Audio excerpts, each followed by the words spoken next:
Stefano Valenti, oggi si festeggia i 30 anni della società Arcobaleno, alle nostre spalle la sede significativa della vostra attività che è davvero lodevole, 30 anni di attività non è facile sicuramente raggiungerli.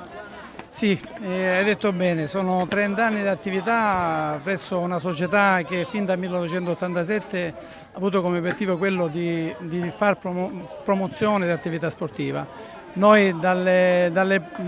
primi anni che ci siamo insediati in questa struttura abbiamo cercato di interessare quanto più bambini possibile, indirizzandoli non solo al calcio, ma al mini basket, alla pallamano, a tutte quelle attività, l'atletica leggera, tutte quelle attività che servono per far crescere il bambino. E chiaramente con la scuola di calcio riconosciuta, che ripeto, questa ritengo sia una delle scuole di calcio più storiche della nostra provincia,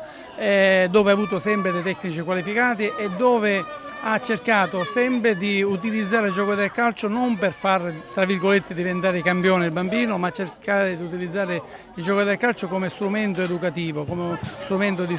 socialità, come un'attività di aggregazione e di integrazione, e ci siamo riusciti. Oggi siamo qua con tutti questi bambini iscritti quest'anno per la prima volta e con il passaparola che abbiamo fatto per recuperare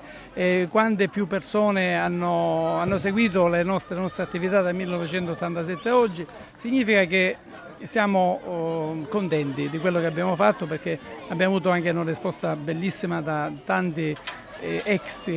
bambini o adesso adulti che magari ci portano i propri figli e siamo enormemente contenti. Abbiamo voluto regalare a tutti i nostri tesserati questo albo storico, un albo storico dove abbiamo inserito tutti i tesserati della nostra scuola di calcio dal 1987 ad oggi. Antonello Attanasio, presidente provinciale del CONI, per dare gloria, diciamo, a una società sportiva, l'Arcobaleno Favara, che festeggia 30 anni di attività e non è poco. Alle nostre spalle c'è la stele con 1200 ragazzi che sono passati da questa scuola.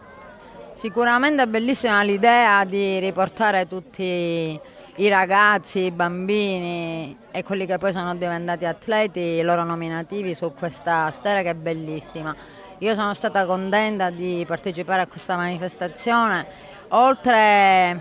di aver raccolto l'invito dell'amico Stefano, che è il professore Valenti. Devo dire che il traguardo dei 30 anni di esistenza di una società sicuramente è un successo favoloso con i tempi di oggi, i tempi in cui per lo sport ci sono pochi finanziamenti, c'è anche carenza di impianti sportivi, per cui molti non trovano neanche gli spazi dove poter andare a praticare sport.